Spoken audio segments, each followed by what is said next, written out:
Good afternoon, everyone. My name is Robin Wansley, and I am the chair of the Climate and Infrastructure Committee. I'm going to call to order our regular scheduled meeting for today, Thursday, July 23rd, 2026. But before we begin our meeting, I do want to offer a friendly reminder to all committee members, staff, and the public that these meetings are broadcast live to enable greater public participation. These broadcasts include real-time captioning as a further method to increase the accessibility of our proceedings to the community.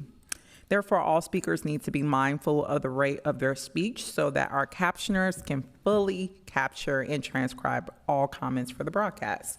We ask all speakers to moderate the speed and clarity of their comments. And with that, I will ask the clerk to call the roll to verify that we have a quorum. Councilmember Vita. Present. Warren is absent. Chugtai is absent. Chowdhury. Present. Palmisano is absent. Vice Chair Whiting, or excuse me, Vice Chair Stevenson. Present. Chair Wansley. Present. We have 4 present. Let the record reflect that we do have a quorum. It has already been noted the reason behind Councilmember Chughtai's absence, and I was also alerted before today's meeting that Councilmember Palmisano will be late joining as a result of her attendance at a legal settlement conference. That said, I'll remind my colleagues that we'll be using speaker management today, so please make sure to sign up. If you have any troubles, please connect with our clerks over there to the right. But let's start off with our consent agenda, which I'll read for the record. The first is approving a commercial block event permit for Dinner du Nord on September 10th, 2026. Items 2 is approving block event permit for Banana Ball Games on August 7th through August 9th, 2026. Items 3 and 4 are setting public hearings for September 10th to consider proposed 2027 services and charges for the Downtown Business Improvement District and the 428A Special Service Districts. Number 5 is authorizing Skyway easement from Minneapolis Park and Recreation Board for a portion of 2nd Avenue North. 6 is authorizing subordinate funding agreement for the Metro Green Line extension Southwest Light Rail. 7 is amending the Minneapolis street lighting plan to reclassify the listed roadway segments as pedestrian street light corridors. 8 is setting a public hearing for September 24th to review sanitary sewer service availability charges and to authorize collection of unpaid balances. 9 is authorizing an overpass agreement, Cedar Lake Road Bridge project. 10 is authorizing a cooperative agreement with Hennepin County Regional Railroad Authority for the Grand Avenue South Bridge over the Midtown Greenway. 11 is setting a public hearing for October 22nd to consider assessment of charges for unpaid water and sewer service line repairs. 12 is accepting the Metropolitan Council Municipal Infiltration and Inflow Grant for cured in place pipelining, repairs of existing sewers, and cross-connection elimination and resolutions related for the grant agreement and appropriation. 13 is accepting the low bid for the 2026 through 2027 Public Works tree removal and disposal. 14 is accepting the low bid for the installation of green stormwater infrastructure for the West Fulton Neighborhood Improvement Project. 15 is accepting the low bid Columbia Heights membrane plant roof replacement. 16 is authorizing contract amendment with CS McCrossin Construction, Inc. for the Bridge 9 improvements. And 17 is approving one appointment to the Bicycle Advisory Committee. And with that, colleagues, is there any discussion or any items that anyone would like to pull for further discussion? Okay, I'm not seeing any, so I will move approval of the entire consent agenda. All those in favor say aye. Aye. Those not in favor say nay. The ayes have it. Also, let the record reflect that we have been joined by Councilmember Palmisano. Would you like to be recorded as a aye on the consent? Awesome. Clerks, please make a note of that. And that motion carries. Our next item is, make sure, receive and file presentation providing an overview for the Climate Equity Action Plan. This is a presentation that Vice Chair Stevenson and I requested several months ago. And I'll now invite up Deputy Commissioner Patrick Hanlon and Director Megan Hoy to get us started. Chair Wansley, Councilmember Chair, Vice Chair Stevenson, and council members.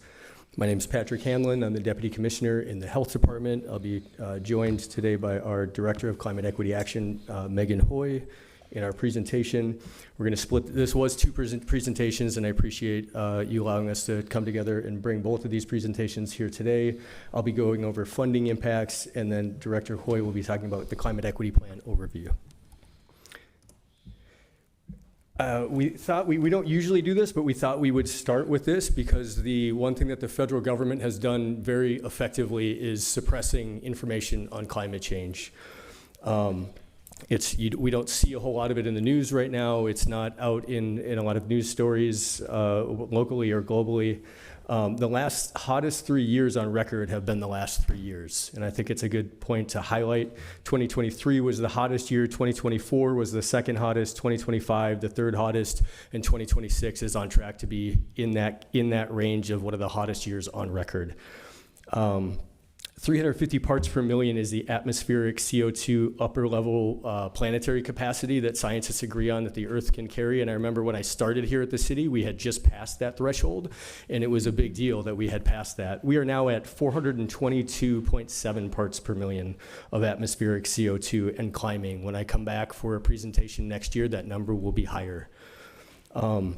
We aren't imagining things as these wildfires are intensifying that we saw last week. Low snowpacks, prolonged droughts, and record heat are contributing to that and other issues going on around the globe. And even here in Minneapolis, we've already experienced a 2-degree increase from the 90s, a 3.5 degree rise from the 70s. When we had our first Earth Day. So I just wanted to highlight that piece. Director Hoy will go into this graph in more detail, but these are the different categories of greenhouse gas emissions that we have. And on that black line is the scientifically recommended goal that we have for our climate emissions. And as you can see, we are on the verge of in need of a steep decline in our greenhouse gas emission reductions. Fortunately, I just talked about the federal government and the money that they're pulling back, the information that they're pulling back. Fortunately, we gave ourselves a fighting chance over a number of years. In 2017 and before that, we had foundational investments that were made by most large cities into sustainability and climate work. In 2018, we had the first climate-specific programming passed through the franchise fees. In 2024, we had the Climate Legacy Initiative, which I'll go through in a second, of where we're at with the funding on that, or spending on that. And in 2026, just last year, we had environmental justice specific funding for weatherization that was passed by the council. And then from 1998 till today, we've had pollution control funding and have had increases in that, and that has gone towards our fight on climate change here in Minneapolis. So this is the climate spending for the Climate Legacy Initiative year to date that I just mentioned. I'm not going to go through this whole chart for the sake of time. I will point out on the first piece that 123% of budget allocation may stand out to you, and that is because we have a number of projects, anywhere between 25 and 30% of projects that drop out throughout the year, and that's for various reasons, whether it's tariffs, it's labor issues, it's all sorts of different issues where people aren't able to complete their projects. And so we intentionally budget above the base budget, knowing that we'll have a number of projects that will back out by the end of the year. And then the other one that may stand out is the 0%. Councilmember Vita, that is with Hennepin County CAP, and we've gone through the RFP process, and that just passed, so we'll be starting that work here in July, and that's providing energy assistance to folks here in the city. So I just want to highlight those few pieces, and then the tree program, where we just have a lot of people that are asking for trees, and that one actually is, we'll have to stop planting now because we're out of budget on that one. I talked about the different funding that we had. I just wanted to point this out. This is a graph of our green cost share projects over the years, and just to note how that lines up when we've had investment. We went from, in 2017, 2018, from 48 projects across the city to now over 1,100. This year, we are on track to have the highest number of green cost share projects. That's energy efficiency, air source heat pumps, ground source heat pumps, innovative technology in the fight on climate change. So when we get investments, we are able to scale the work that we're doing. And we believe that we've built a machine that can scale through contract staffing. Imagine going from 48 projects to that 1,100 projects. We have to have contract staffing, outreach, leverage partnerships, doing marketing and awareness around the city so that people are aware that these funds are out there. And then that last piece is important in our climate equity plan as we center equity, is to be able to scale with equity. And this is maps of both total spend of the climate funding and then also total projects. And as you can see on those maps, there's a light yellow, and that is the north side green zone and south side green zones. And that is where the money has been going. And I think Councilmember Warren's ward is the reigning champion each year in getting funds into her ward. And that's deliberate. We do intentional spending in North Minneapolis in the green zones, and then also areas of concentrated poverty. So our definition of environmental justice, sorry, I'm clicking out here. Our definition of environmental justice is north side green zone, south side green zone, anyone in a low income situation, so a low income qualified situation, or a nonprofit that serves low income people. And then these are the percentages of environmental justice spending that has gone out each year. We set a target of a base of 40%, and we exceed that number up into 60% or above 60%.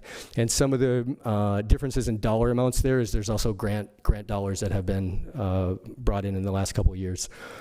On the lower right-hand side, the cumulative project savings, those are very real numbers, the economic savings. We take a piece of HVAC equipment that has gone into a house. We look at the UL certified specifications of that piece of equipment, and then the new piece of equipment that goes in there, and looking at what the actual energy savings of that piece of equipment is over the lifetime of that equipment. And then you multiply that by the thousands of projects that we're doing each year. And these are the real dollar savings that people are saving now and will be saving across Minneapolis. And then the transportation numbers, I know Public Works takes the same care in the numbers that they put forward with their EV charging and EV car share program. We really focus the programs on affordability, trying to move some of the hardest pieces to move first with the funding. We've supported over 6,000 low-income households with our climate funding. On the left-hand side is the 4D program, where there's tax credits involved as well, and we can get into deep energy retrofits that save them money, but then also get at some of the pre-weatherization issues, such as knob and tube wiring, insulation, mold issues, construction issues that happen in some of our larger units, and then also like in Marshall Terrace and some of our single-family homes. And then this is sort of the gold standard, the Willard Hayes neighborhood project. That's a passive certified house through Urban Homeworks, and that is also funded by CPED, and so that's offering people a large amount of energy efficiency savings, and then also comfortable livability as well across all of these sectors that we're investing in. This is the electric car share program. Again, I won't go through all of the details on this. We've put in 62 level 2 chargers, 5 fast chargers. These are all put in with an equity focus. In 2025, there was 140,000 trips that were made through this, supported through this program. This year, we think we're outpacing it. Public Works thinks they're outpacing it due to the fact that ICE was here in January and February. We had a pretty substantial, significant slowdown in that program, and it is now picking up speed. So we think this is probably going to be one of the highest years for that program. Climate equity funding with the Green Careers and Workforce. There, as we talk about scaling and the need to scale across the city, and Director Hoy will talk about some of that need that we have and where we're at and where we need to go. But there just aren't enough workers to do this work. And so one of the first pieces that we in the health department have looked at is exposure to Green Careers. especially those in economically distressed communities, education of green concepts and current technologies, and then credentialed trainings. And then we funnel those folks into the folks that are responsible for workforce as our community planning and economic development team, and getting direct connections to employment, direct connections to apprenticeship, and placement into employment. And so climate change in Minneapolis, like I said, this is a high-level overview. I'm not going to go into our tree program, our biochar program, marketing, the zero waste work that's supported by this funding. Those are coming forward in different council meetings, so I won't go into detail on those. I will say that we are doing more annually than we were doing in combined previous decades. If you looked at all the years leading up to 2017, we are getting more results annually than we were in all those previous years. And like I said, we have built this each year to scale, and we really believe that we've built something that is a national and a global model. When we go and talk to some of our global counterparts, our national counterparts, the reinvestment that Minneapolis is making back into its community is really looked at with envy with a lot of cities, and the way to boost people's savings, so not only addressing climate change, but also saving people money out in the community with an equity approach. And I think what we realize now as we start to, what the next steps of scaling look like, is that we are in need of having a citywide approach, a comprehensive approach in addressing climate change, and that is what we have brought Director Megan Hoy on board to do here in the city. And so she can talk a little bit about the work that she's doing with the Climate Equity Plan, and then also facilitating conversations across the enterprise. And then we can wait for questions afterwards, if that's okay, Chair. Thank you.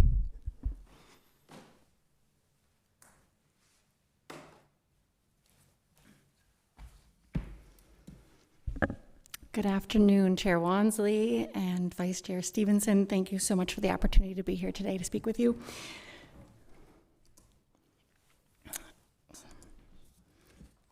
As Deputy Director Hanlon was speaking to, the work that we do is very intersectional. It's very intersectional with our community partners, all different parts of the city, and across all the departments in the city as well.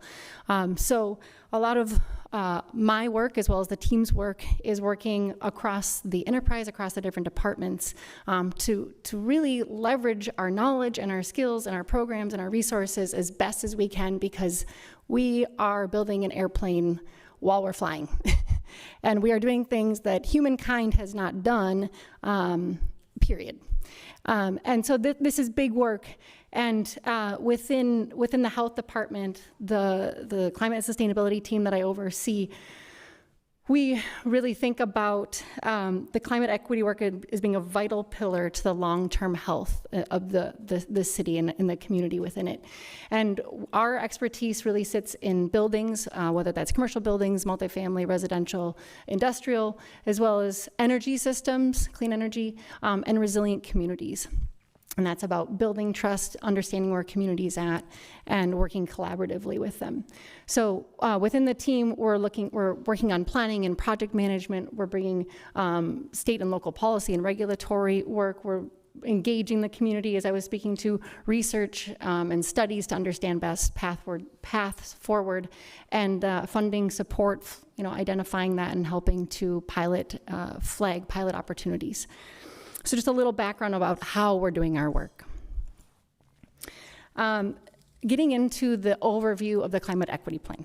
The plan was approved by City Council in 2023.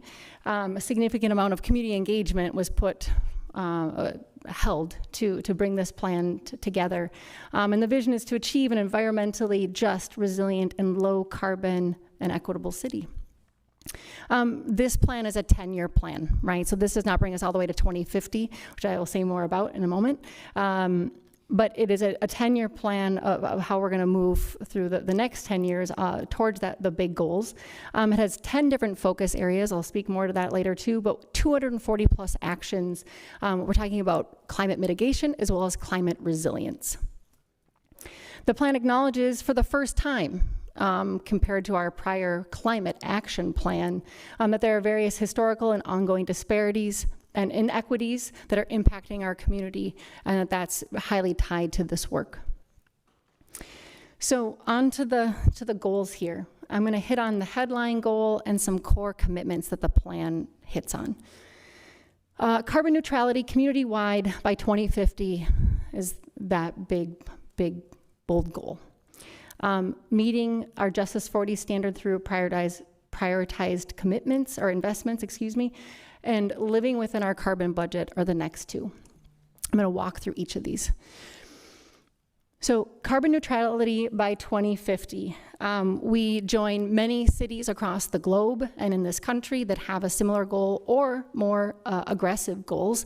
And this aligns with a commitment to keeping global warming to 1.5 degrees Celsius globally. And that's what you can see with this black line. That is a modeled line that shows what we're trying to hit as a trajectory scientifically so that we can keep that global warming down. And like any good project management, as I like to say, you do hard work early because you don't necessarily know how that last 5-10% is going to go. But this is about keeping planet temperature down. So according to that, then we look at our own greenhouse gas emissions inventory here in Minneapolis, and that's what you're looking at right here. And we have 5 different areas of emissions that we track in that inventory: electricity, fossil gas, transportation emissions, solid waste emissions, and wastewater emissions. You can see those stacked up here in each color, comparative to one another. And so I kind of ask you to see that where we've been seeing the greatest reductions is in the blue area. That blue area has been reducing. And actually, if you kind of squint, it's really the only area where we've been making really significant, in the form of a community-wide emissions inventory, strides forward. That doesn't mean that we're not doing excellent work on the ground and building tools. So as we do this work, we look over the next 10 years and we see the steepest decline on that curve ahead of us, and some of this most robust work that is needed. I will also note that we track this and update this annually, but we lag by a year because of data. And so I do anticipate that we will see for the first time that we are not hitting our targets, not our goal, but our target along that black line for the first time when we update this inventory later this summer. There we go. So the 2 other commitments that I wanted to highlight are the Justice 40. This is a Biden administration initiative that no longer exists. But the intention was for federal funded initiatives to put 40% of their benefit into disadvantaged communities. So we are building on that in the plan. We are interpreting that as 40% of funds or grant funds are getting invested in priority areas, including our green zones and low income areas. So we are we're really exceeding that goal. The second commitment that we highlight is to live within our carbon budget. So this is really about a speed of action component. And we are on track to exceed that budget by 2030. You'll see that same inventory here and then the gray area. And that we would like, a budget means we would stay within the space underneath the black line, but because we're overspending, we will exceed that by 2030. Before I move to the next slide, I'm going to start to walk you through the major goals within each of the 10 sections in our plan. And kind of just for digestibility, I'm going to break them into 2 sections, even though that's not highlighted necessarily within the plan. But the first of that being highest carbon emission reduction opportunities, and then the second being more like resilient and regenerative activities. So we'll have a buildings industry, city operations and enterprise, energy systems, healthy homes, transportation, and complete streets here. Again, there's a lot of detail within the plan under each of these, but I wanted to call out those that have green circles under city operations and energy systems where we've made some significant strides in completing the goals that are outlined here, such as launching the Climate Legacy Initiative and ensuring community accountability around Justice 40 with a Climate Legacy Roundtable that we have as well as energy systems, where we renewed the franchise fee last spring for another 10 years or so. Because of time, I'm not going to go through all of these, but I'm going to highlight a few for you. So by 2030, reduce industrial, commercial, and multifamily emissions by 75%. This is a very important part of making good on our goal, but a very audacious goal for us to reach towards. I will come back to that in a moment as well. We need to achieve net zero for all city operations by 2040. We're doing good work on greening our fleet and working on our portfolio of buildings, but we need to continue to push forward on this and really lead by example and push those examples and case studies out into the community, into the business community, to show how this work can be done. That sharing will be vital to helping the community continue the work as well. Energy systems, by 2030, we need to reduce emissions from fossil gas by 35% community-wide. I will also return to this, but this is largely the use of natural gas. If you can remember going back to the prior chart, the gray bar, and we will come to this in a moment again, is natural gas largely, which would be the heating of buildings and homes and industrial uses. I'm also highlighting here the insulation of all homes or housing units by 2040. Wow. This is in the plan because this is a very important step for us to make our homes more resilient, make energy bills more affordable, to help us use less energy, and then also to prepare our homes for electrification where it is beneficial or cost effective. Moving on to that second category or second bucket that I was referring to, resilience and regeneration. I'm just kind of highlight two here, but increasing the quality and quantity of green space in our community. And we continue to think about how we're going to regenerate and adapt to climate change, and keeping cool spaces in our city is very important. Also continuing to preserve and grow opportunities for urban agriculture so we can have more local food and less transport of food is very important as well. Lastly here, recycling and composting are 80% of community-wide waste by 2030. And just to say that this plan really highlights work kind of within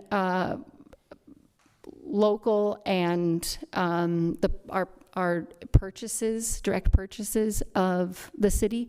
But when you look globally at carbon emissions, it is the consumption of goods across this globe that is one of the most largest contributors of carbon emissions. So this really speaks to how we can reduce and reuse. Just a quick moment on moving on multiple fronts. We're making a lot of progress. I'm really proud of the work that we're doing with a lot of people in this room and within the climate and sustainability team and in the community. As already stated by Deputy Commissioner Hanlon, we have been exceeding our Justice 40 goal for the last 3 years since we put that forward, and tools that are working at scale and prepared to scale. Beyond that, we are working on clean thermal energy opportunities with our thermal potential study to understand thermal energy networks, and that is a term of art, and we will be able to come back to you and talk to you more about that later this year. But that is about an 18-month study that we're about 8 months into. We've also been engaging businesses through a grant that we received, 17 businesses specifically on geothermal opportunities with some really exciting findings there. We are engaging residents and businesses more broadly to understand barriers and to communicate funding opportunities and pilot opportunities.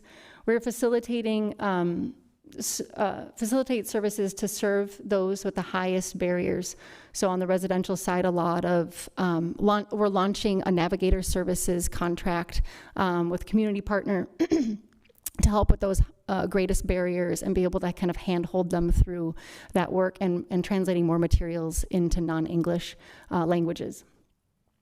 We're also working across the the enterprise, again, with multiple departments, just highlighting a few here, but supporting property services with the portfolio decarbonization planning work, and again, continuing that leading by example work that's so important.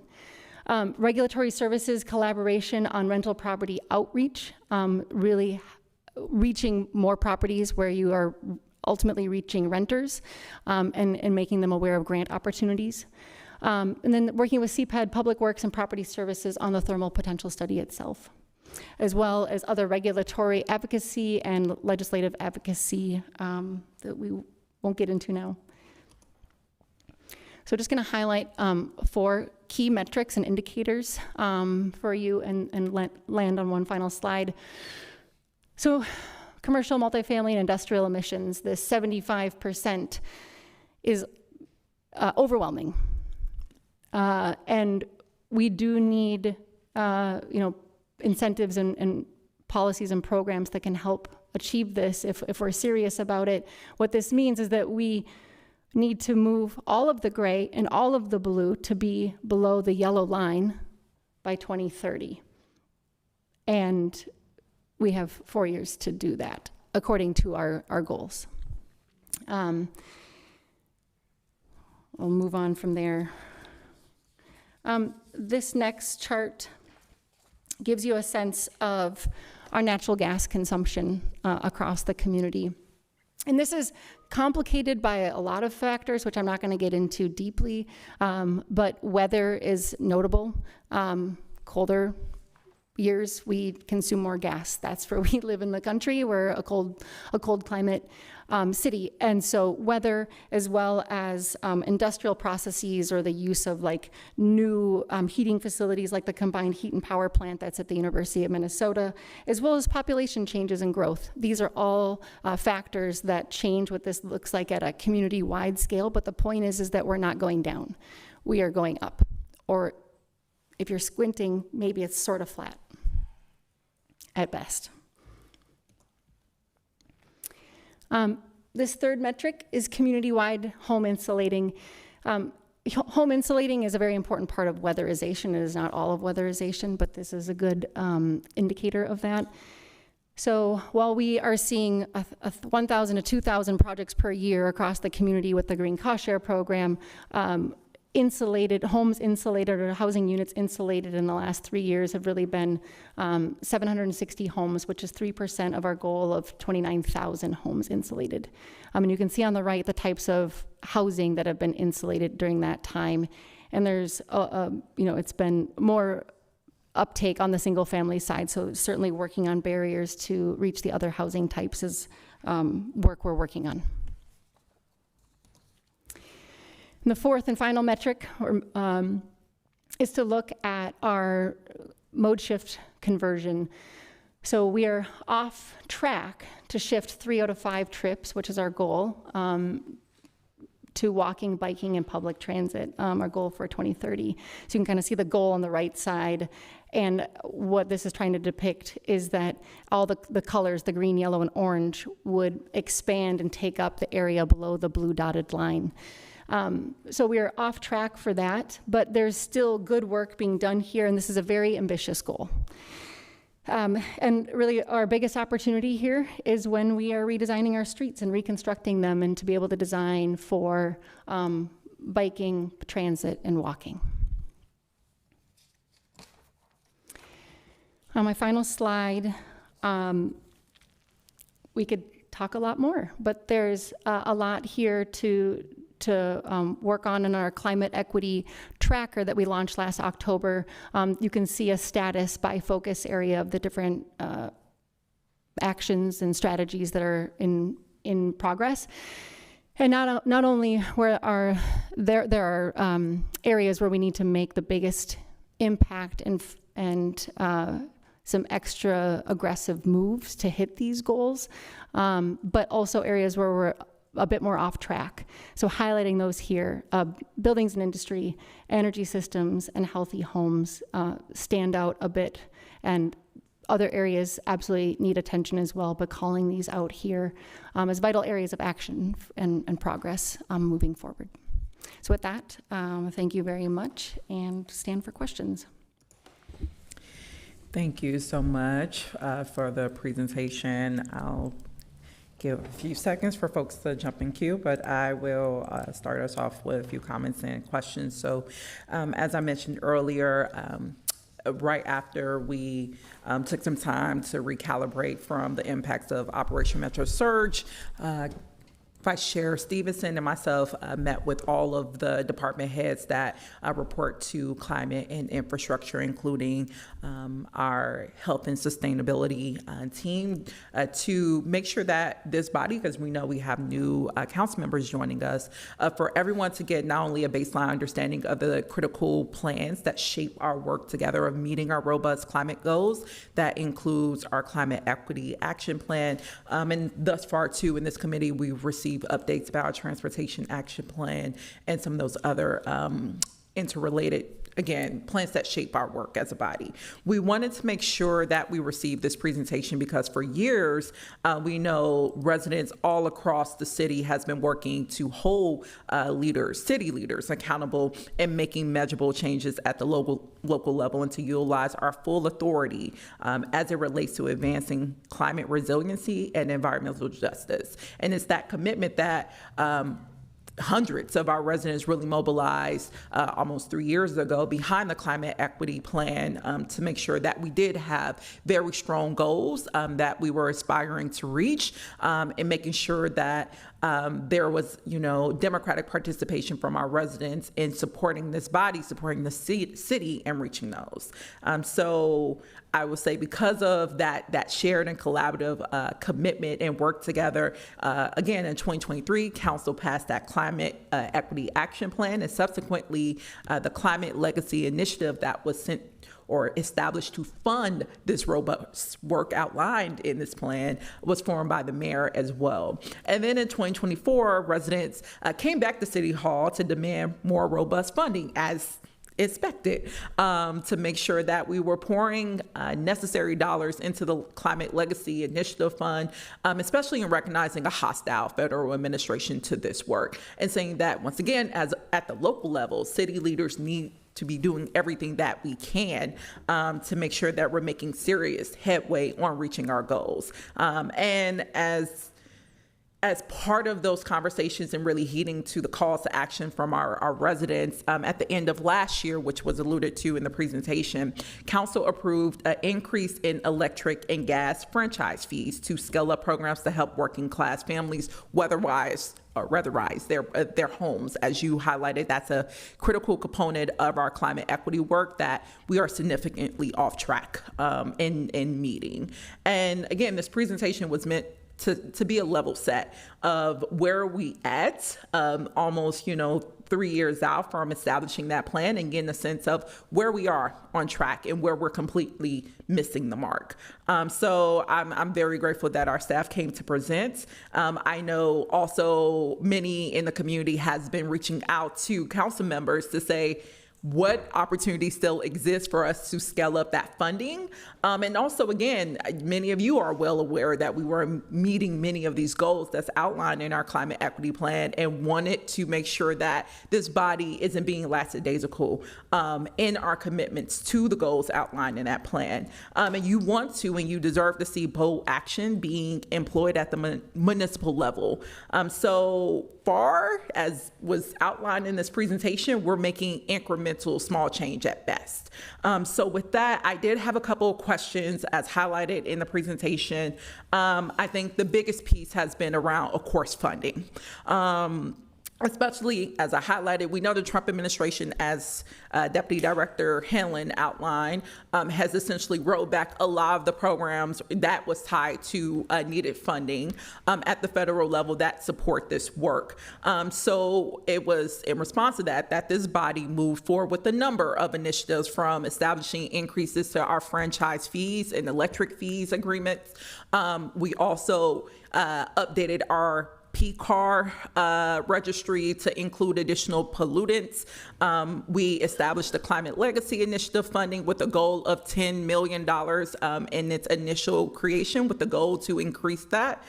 So I at least wanted to start off with getting an update on the financial status of the franchise fees that council passed at the end of 2025, and essentially what is the anticipated revenue that we expect to collect from both electric and gas going into 2026.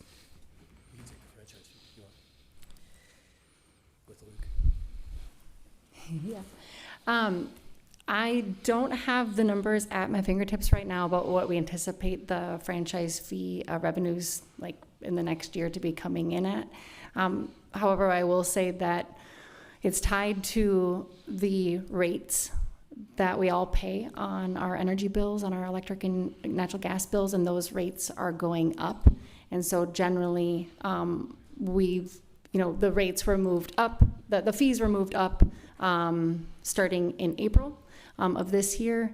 And then there's also been rate increases both with CenterPoint and Excel, so that as we see those revenues are the increases last year, that they will slowly increase over time naturally because of those rising rates for the utilities themselves. Thank you. I articulated this in an earlier conversation with Deputy Commissioner Hanlon in terms of, from my understanding, there were some anticipated projections of revenue that we would collect when we pass the increase at the end of the year. So I will name it's kind of unsatisfactory to not have at least an estimate, especially I think on the slide that you added around the Climate Legacy Initiative funding. It already shows that we're set to spend over $10 million for year to date of 2026. So if we're already over 10 million, how much more are we looking at an estimate to collect for the remainder of the year? So, Chair Wansley, there's a little bit of lag in what Director Hoy was mentioning and what we actually see coming in. As soon as we have that information on this year and what's coming in, and like you said, projected, we can get that information to you. And we can also get you I hear you asking for the other franchise fee increases and what those amounts were. Did you not have projections at the end of last year of what we passed, like what that would have yielded? Yeah, Chair Wansley, yes, we had estimates, and so we can get you what those estimates are. And then as soon as we have information available, I'm trying not to look at our some of our sustainability staff in charge of monitoring that, but there is a little bit of lag in terms of what the actual number is. So yes, we can get you the projected number, and then yes, we can get you the actual numbers once we have them. But you do not know that number right off the bat right now. Off the top of my head, it was approximately $4 million, but like I said, we'd have to look at what the actual projections were going into this year of when it was passed, and then we started collecting. So I'd rather get you a more accurate estimate, but that would be off of what was estimated last year going into So just going back again, in December when we passed that, what you named, it was around 4 million that we estimated. Correct. And this was an assumption to be in addition to the 10 million that we appropriate every single year to the Climate Legacy Initiative Fund. Is that correct? That's correct. Okay. That is, yes, I articulated that I wanted those numbers ahead of today when we made this initial request, so that everyone in the public in this body could have the understanding of where we're at in accurate numbers of how much is being expended in our climate equity expenditures. That said, I also wanted to note, because there was lots of confusion around this last year. So again, council and the mayor agreed to a 10 million appropriation every year for the Climate Legacy Initiative Fund. Did we expend that full amount last year? Chair Wansley, yes, and there's one clarification that I wanted to make as well, is we will also get you the estimates for the franchise fee the previous year, because there was an underage. As Director Hoy mentioned, the variability in weather, that we actually brought in less franchise fee. So we'll get you all of these numbers combined as kind of a full picture. Okay, yeah, I was hoping we would have had that in a presentation as we requested from you all several months ago. But that said, can you answer just clarification, you said we did spend all $10 million for 2025? Yes, our budget was fully expended. Okay, I just want to have a memo because I know, at least in the community, there was shared that we had not reached that full 10 million that we had spent under that. So you're saying today, though, that all 10 million was fully appropriated. Yeah, I would have to look at our budget. The full budget was expended, yes. And like I said, there was an underage in what was brought in, so that there was some complexity around that, but I can get you a full picture that we can get to you. Okay, so when you're saying there was the under collection of particularly one of the franchise fees that might have contributed to a reduction, and then you will provide clarification then if general funding was used to fill that gap. Chair Wansley, yes, this is all of the franchise fees go into the general fund, so this is all general funding, but yes, and we can get you a full picture. Right, and I think also it would be good, which I wanted to see in this presentation, the breakdown of what goes into the Climate Legacy Initiative funding. I think it's not always clear of what is the percentage of franchise fees to also, there are separate of those, like additional general operating dollars that also goes into that Climate Legacy Initiative fund. Can you actually give a breakdown of what those funding streams are? Yeah, Chair Wansley, generally, one of the issues that you helped author was in some of the pollution control annual registration changes that were made. So if you'd like a picture of that as well, we can get you a picture of that. But are you able to provide at least in percentages at this current moment of what is currently compromising or the composition of funding streams that goes into the Climate Legacy Initiative Fund? Chair Wansley, yeah, okay, we're yes. And if I may, if we can use just in climate funding, so because when we use Climate Legacy Initiative, to us that's one specific fund, so we can give you a picture of what goes into climate funding if that works, and then including that PCAR funding and kind of have a larger picture. So those are separate. So basically, the Climate Legacy Initiative Fund, you're saying that's all franchise fees then that goes Correct. to support that one. And then your general operating dollars that goes to maybe programs not related to that, that's separate from that. Okay. Chair Wansley, yes, that's correct. Okay. I will pause here and get back in queue. I see a number of colleagues in queue. Next is Vice Chair Stevenson. Thank you, Chair. Thank you for the presentation. That was a really excellent presentation. I'd love to come and see one of the projects for the home rehabilitations, the energy improvements. I'd love to come see one of those. How do you identify new projects? Chair Wansley, Councilmember Stevenson, we would love for you to come out. I'm sure there are plenty of projects in your ward and around the city, whatever type of projects, from energy efficiency to some of the more cutting edge, as we refer to some of the thermal energy projects that we're looking at. We try to, so we do a lot of outreach specifically with small businesses, with large businesses, with weatherization, with residential homeowners through we try to go through existing programs as much as possible. So Center for Energy and Environment is a common place where people in the city would go to get energy efficiency work. And then we dovetail our programs in with their work. We work with Frontier Energy, who works with in people in low income situations. In fact, we're working out at Heritage Park right now with those folks and getting services out to people. And so those are existing programs. I would be remiss to not mention Cooperative Energy Futures. I know that they're here in the room today, but try to go through existing programs so that it's streamlined. It's a streamlined experience for the customer, whether they're a residential business owner or even some of our larger industrial projects trying to get larger emission reduction projects done here in the city. Okay. And you have a very full pipeline. You see no issues in finding new projects? I mean, I think that's Chair Wansley, sorry, Councilmember Stevenson. That is one of the, I think, questions that we had when this program started was what is the capacity? And it seems to every year we have more demand than we have funding available to do the work. And so we're typically shutting the program down early, whether it's on the residential side or on the commercial side. So yes, I can't answer that question perfectly, but from what we're seeing, there seems to be more demand than funding. Okay. It's really great to see the very real impact that the Climate Legacy Initiative is having. It's clear that this program is working and working super well. And you're telling me the more money we put in, the more is actually going to happen in the real world, which is incredible. And that's not the way that every program is. And so thank you for doing this. Thank you for running an excellent program. This is having a real effect on our climate and our emissions goals, and it seems to me like it's up to us to make sure that the money keeps flowing, because the work will keep happening so much as the money keeps flowing. To that end, with the Climate Legacy Initiative, the dollars that go in there, what can they be used for? So the money that goes into the, Chair Wansley, sorry, Councilmember Stevenson, the money that goes into the climate funding from the franchise fee, that is technically considered a tax.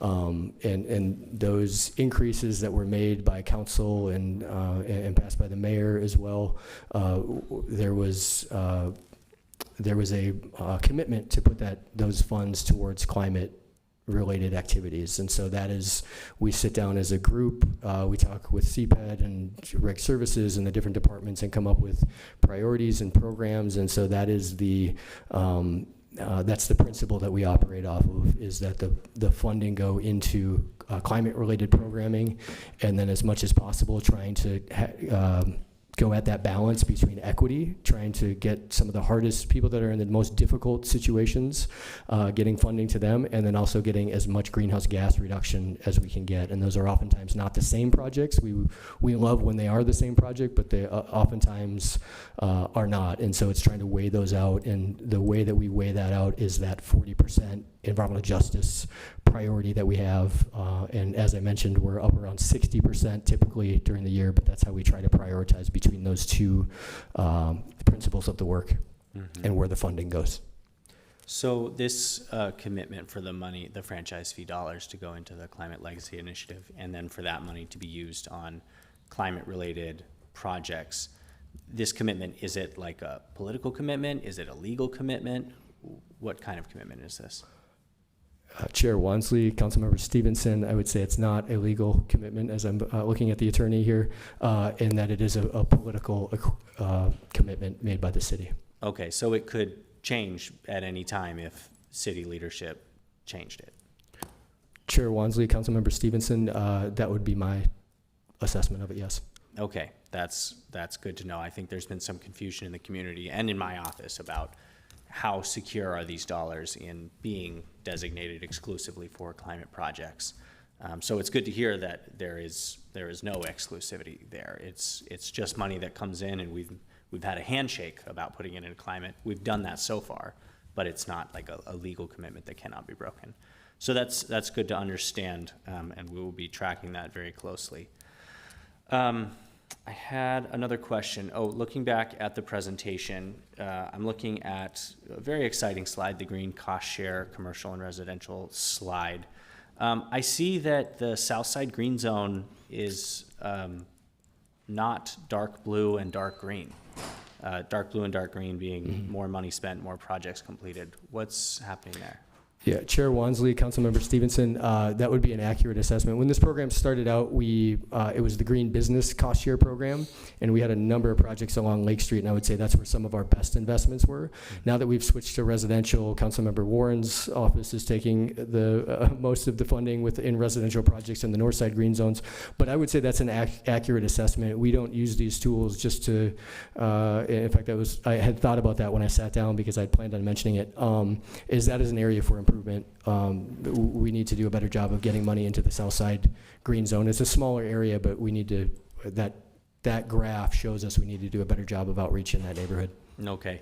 I'm very happy to see that some neighborhoods in Ward 8 are doing very well in terms of the amount of money and the amount of projects, but just given the way things are, the Southside Green Zone needs to be getting more than Ward 8 needs to be getting. Not to say that the central neighborhood, which has done quite well, is not a priority place. It certainly is, but with all the knock-on effects of improving the livability of homes, I'm just reiterating what you already know about needing to invest more in Southside Green Zone. Chair Wansley and Vice Chair Stevenson, I just wanted to comment that some of the work that I was referring to earlier about working with outreach partners in the community, such as Unidos and CMEJ, that we're working with them to do more door knocking and hold more events to kind of bolster where we're seeing kind of lack of activity and lower uptake for that reason. So we are working on that, and then some of the navigator services that we're talking about as well. If there are more barriers beyond just being made aware, that we can help them actually reach the resources and move through the program to completed projects. So we are actively working on that. Great, thank you. I knew you were. I just was reiterating a shared commitment that we all have. And I think that's all my questions for now. Thank you. Thank you, Vice Chair Stevenson. Next is Councilmember Chowdhury. Hey, thank you so much for the presentation. I always look forward to this presentation. I think it's very informative and it kind of grounds us in our current reality, and it's also good to hear from you, Megan, and nice to meet you. Would love to set up some time to just sit down and talk through this more deeply. The first kind of question that I wanted to hear a little bit more about is in regards to our areas of action and progress, particularly falling off track around reducing reliance on fossil gas for buildings and industry. Would love to just kind of hear from you, like, what is the next 4-year, 5-year kind of strategy on the horizon to really move quickly on this, because it does seem like we're just not going to meet the goals that we need to meet by 2030, and that's really unfortunate.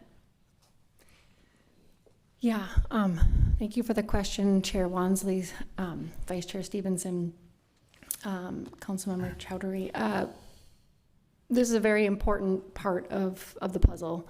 And one policy that we talk about in the climate equity plan is a building performance standard. And this is a type of program or policy that is targeted at existing buildings and helps to ratchet down carbon emissions for existing buildings over time, so that you work towards that carbon neutrality by 2050, but over time, and that there are repercussions or fees if you're not able to do that. At least a dozen other cities across the country have this policy in place. 4 other states have this policy in place.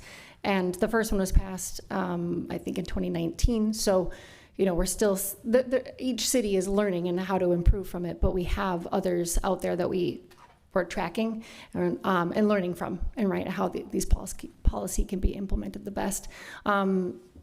It's to be noted that this can be, again, implemented at the state level or the local level, and that there's benefit to it being implemented across a more regional or state level, so that there's consistency for the building owners and operators for compliance, as well as development implications are a little bit more, there's not kind of like a seams issue. But it's a major policy, and it would have other implications of incenting businesses and buildings to look at the cleanest energy available for them as well. So that's a key piece. There's also kind of other state actions or regulatory actions around clean heat and moving natural gas systems to more of heating options and heating alternatives that are not just natural gas, but have a lower carbon footprint. And so more of a state policy opportunity that we're tracking and interested in as well. Yeah, thank you so much. What are like some of the top uses of fossil gas that we're seeing in our city? Obviously heating, but would love to know what else. Yeah, I mean, it is largely heating. Okay. And that is the time at which our homes and buildings were built. Natural gas is a primary use. It is also a use in, not the only fuel, but it is a major fuel in the district energy systems that feed many of the downtown buildings. It's also then used in industrial processes. And those can be challenging because each one is its own unique process and has a lot of pieces to that puzzle also of how to figure out if they were to move off of that fuel. But those are the major the major uses. Great. And then, so would you say one of the biggest challenges in reducing the reliance on fossil gas is largely policy we have at the state level? Yes, I think it's state level policies, such as codes and energy policies, and then other ways that local governments can influence around development from a carbon perspective. There's opportunity there, but otherwise, yes. Yeah, we're so we're very preempted in regulating building code, Yes. and that's a That big is- challenge. Yep. That's a Building huge code challenge is, for us. the authority sits with the state. Yeah, that's great. Yeah, I really think like I've watched our legislative process over the last few years here at the city closely, and obviously there's a bit of like the math at the legislature, but I think there's just a lot of opportunity to be able to have a really like strong and comprehensive climate like just agenda that we're speaking to and working with our partners and community on. I feel like if we don't do that in the next couple legislative sessions, we're gonna have some big misses, and I'd love to see the city of Minneapolis kind of have a leadership role in that conversation and just see what we can get done to start moving some of these pieces forward, because I think without it, we're just gonna continue to sit in that off-track spot. And I mean, we're doing so much really good work to achieve our goals and our climate legacy initiative, as shown by the demand in the programs that sustainability is working on. And so just to have a barrier that is not our own barrier, that's kind of just, I imagine it's frustrating for your team as well. A couple other questions that I had, it's just kind of a little more focused in some of the programs. So Green Careers, I love that program. I think it's a great opportunity to give community members, working class community members, a really valuable opportunity for education in the trades. Kind of curious to know if there's any partnerships with Minneapolis Public Schools, adult education, and if there's been anything explored there. Chair Wansley and Vice Chair Stevenson, the Green Careers team absolutely has been exploring collaboration with public schools, and I believe that they are working on that and trying to engage youth in the upper ages of high school, and I believe into early post-high school age too, for just that reason. Trying to make them aware of careers that could be attractive to them that they might not have had exposure to previously, and that might be putting them into, pointing them towards like apprenticeships and other programs that already exist, but just them getting exposure and training to something that's part of the green economy, something that's a growing need in our community, and our future green economy. That is the work that they've been largely focused on most recently. Mm-hmm. And I totally appreciate the youth aspect of career pathways, but I'll just share with you what I'm speaking to is adult education. Mm-hmm. So in Minneapolis Public Schools, we have a really great program for adults throughout our city to get something equivalent to a GED.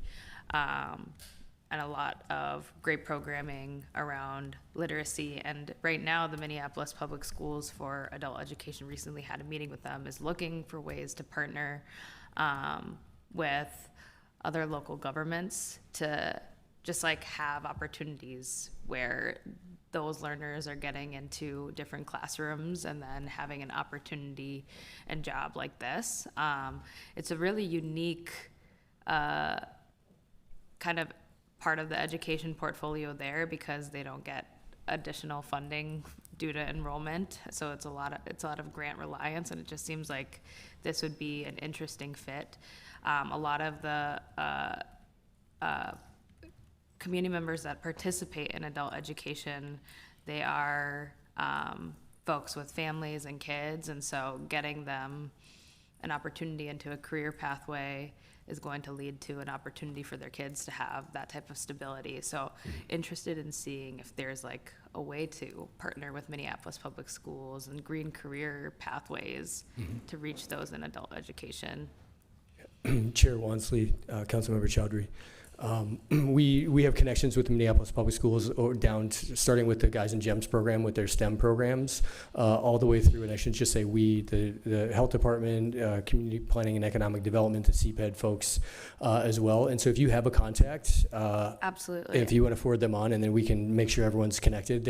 They are connected through trades, they do some of the accredited training in North Minneapolis and South Minneapolis at Sabathany.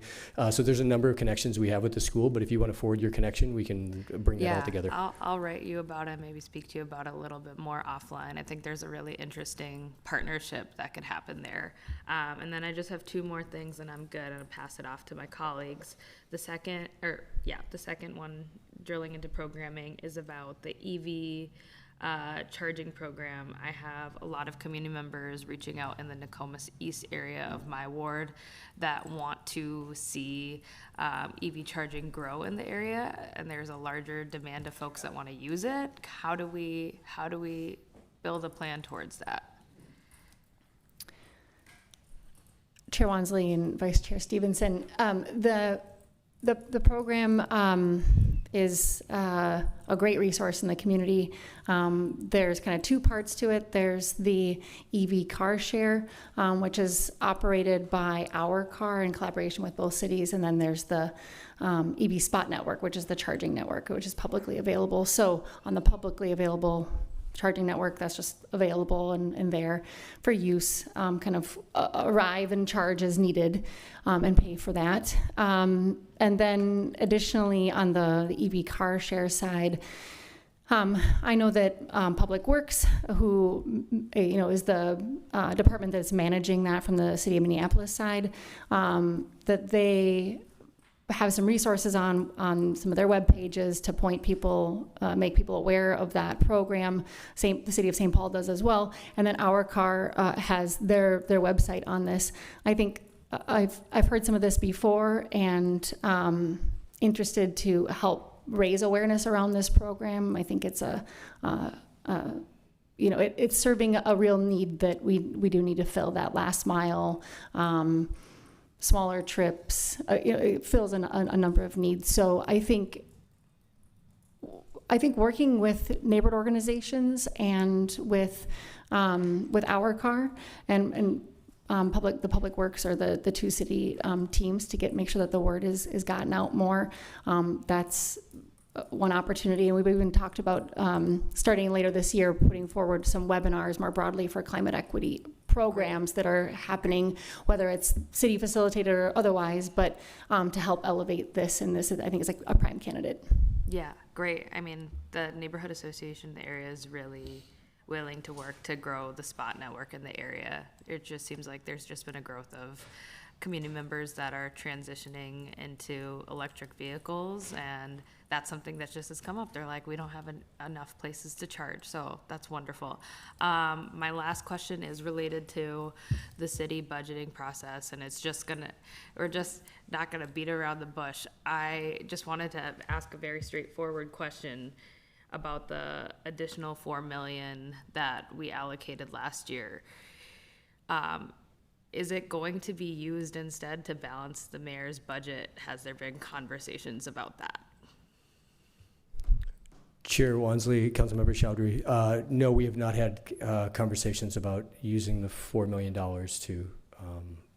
to fill budget holes.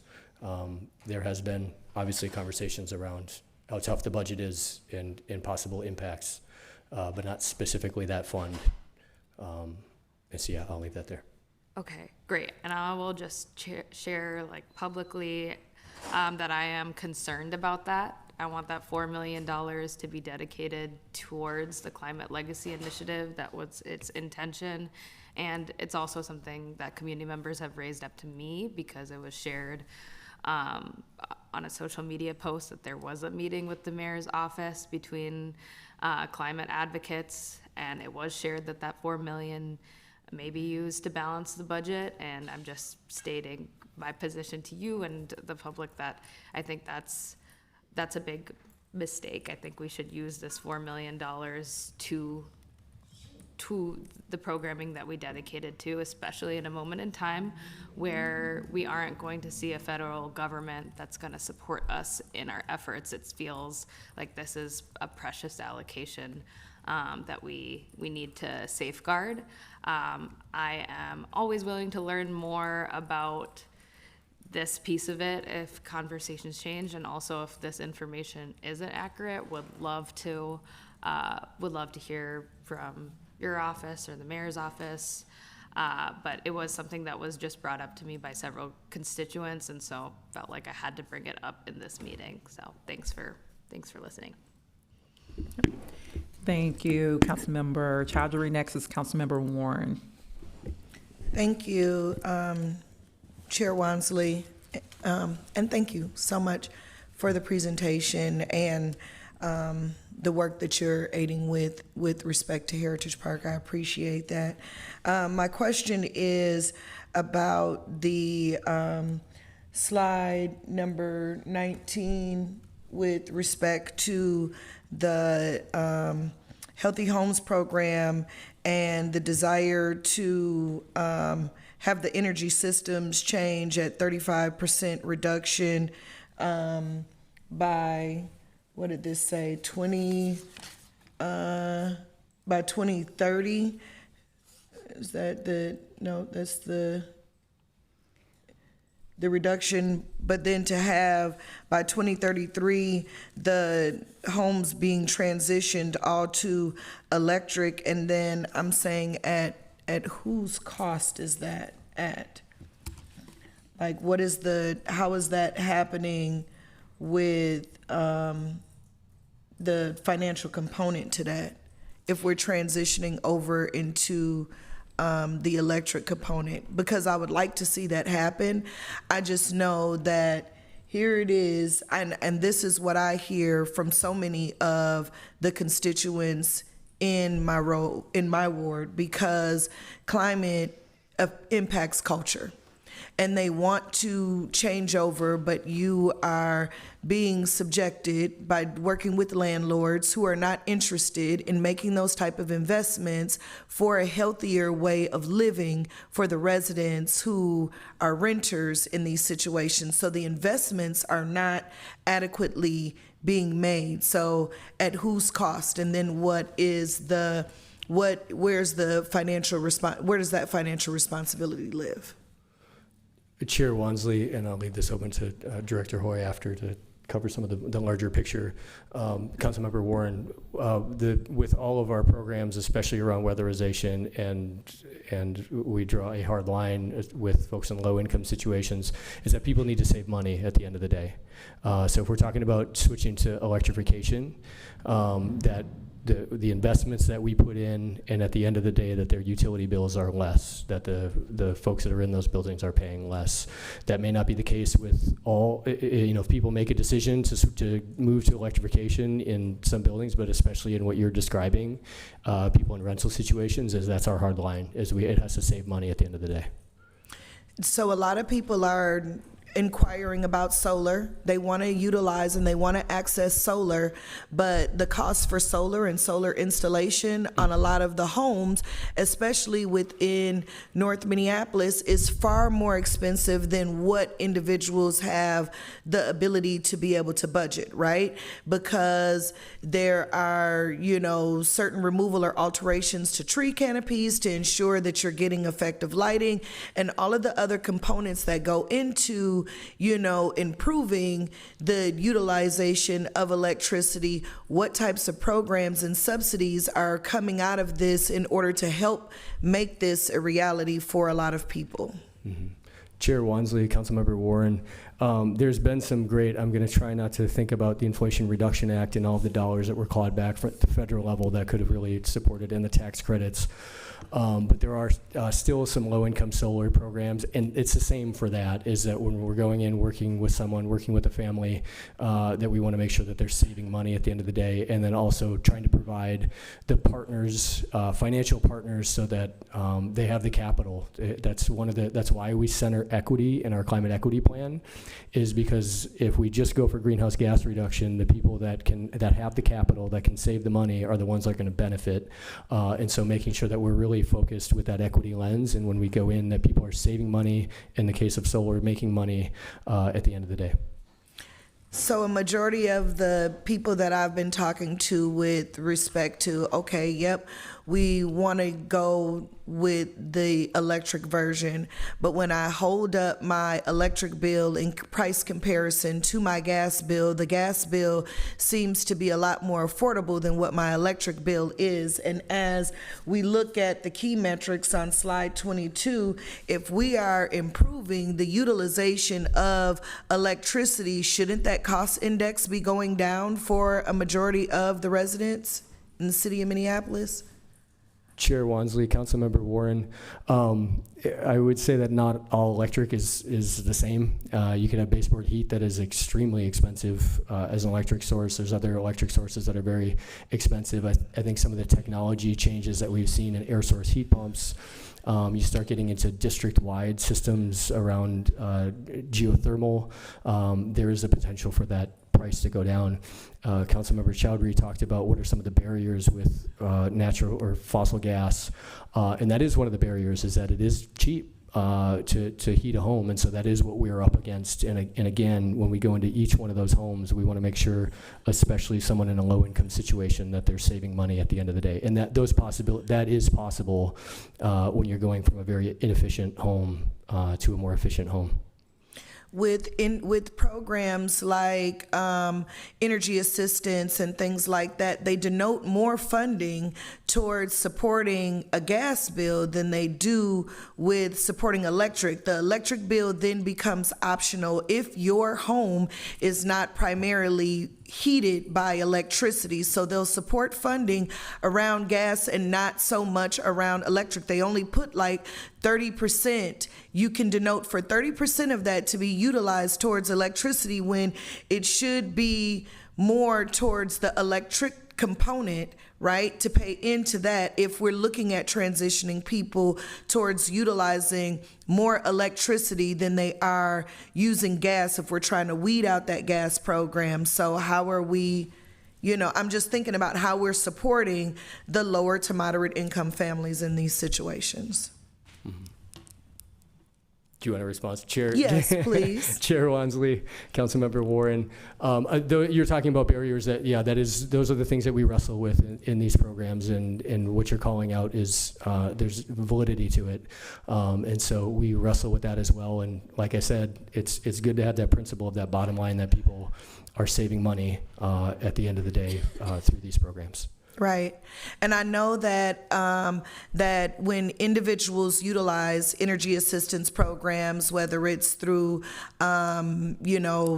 CAP or whatever the situation may be, that utilizing those programs and renters being eligible for those programs do promote a discount for homeowners to be able to make certain upgrades to their properties, because they have residents who are in their properties that have that, but there's no forcible action or, promotion of saying, hey, you have residents who are eligible for these programs. Here's something else you could take advantage of that will help to upgrade the healthy living of your homes. Are we doing something to promote that to individuals who have investment properties, like really pushing the envelope on that?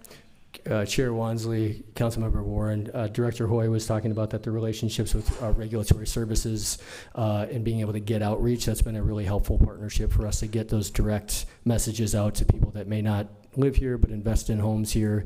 And programs like our LEAR program, when you combine our money with the LEAR program, it's a 90% match for these investments. So it's hard to say no to that type of investment that's going to save your tenant money and save you a lot of headache on, I'm kind of advertising here as we're talking, and save folks money as well, or save the property owner a lot of headaches with maintenance.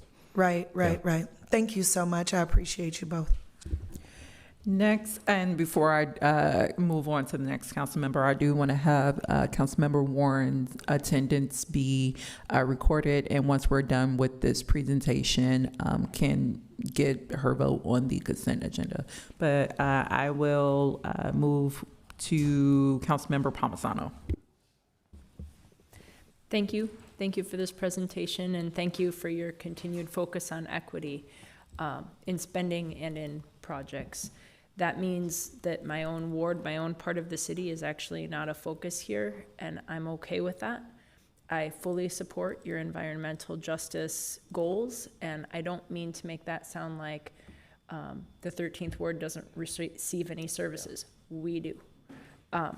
In relation to our fossil fuel goals, earlier you mentioned EV charging, and I do support our public car sharing and charging be placed in these higher need areas, but I am working on and wondering about private charging platforms. As Councilmember Chowdhury mentioned, there are all sorts of situations throughout the entire city where residents have problems finding access to charge vehicles.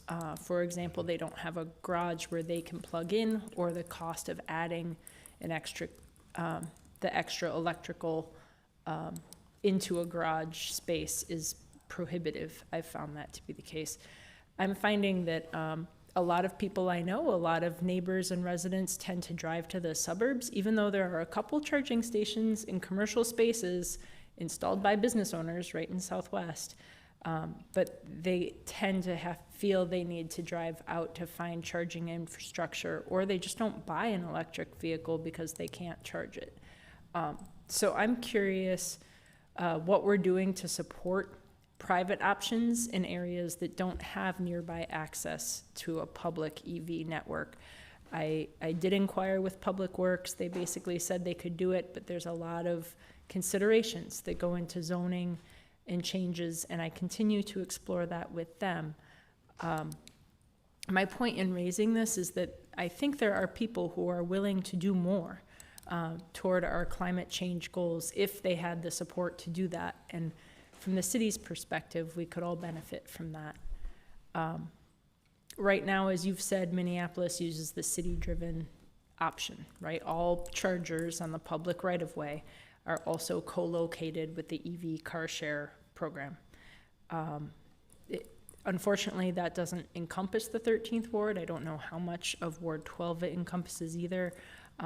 But those two models aren't exclusive, and they can work in combination, but we don't yet have a regulatory framework for a private interest option. So all this to say, I wonder if Councilmember Chowdhury would like to join me in working on this together some more. I'd like the opportunity to pilot a residential program catered specifically to areas outside that EV network. Because they're in the boulevard, we have to think about things like snow removal and ADA accessibility and responsibility of maintenance and who we contact if one isn't working. I think that might take a little while, but I have been in conversation with Public Works about it, and I guess I'm wondering where that fits in your model and these kinds of priorities as it pertains to the electric car. Chair Wansley, Councilmember Palmisano, I heard someone whisper Dale Howie over here. There are a number, he's a property owner that's invested in a lot of electric vehicle stations at his own properties, making sure that people have access to electric vehicles. So we have a number, and we have a number of other projects where we've invested with private partners for them to do a cost share, to do a green cost share on their private property. So that's where we've come in. It's not, I wouldn't say it's widespread, but there's a number of projects around. So I think we'd be interested in that conversation, and I would be remiss if I didn't allow the former Chief Operations Officer of Zeph Energy to weigh in on anything that she has to add to that. But we'd love the conversation. That's me, if you're wondering. Chair Wansley and Councilmember Palmisano, I think it's an excellent question.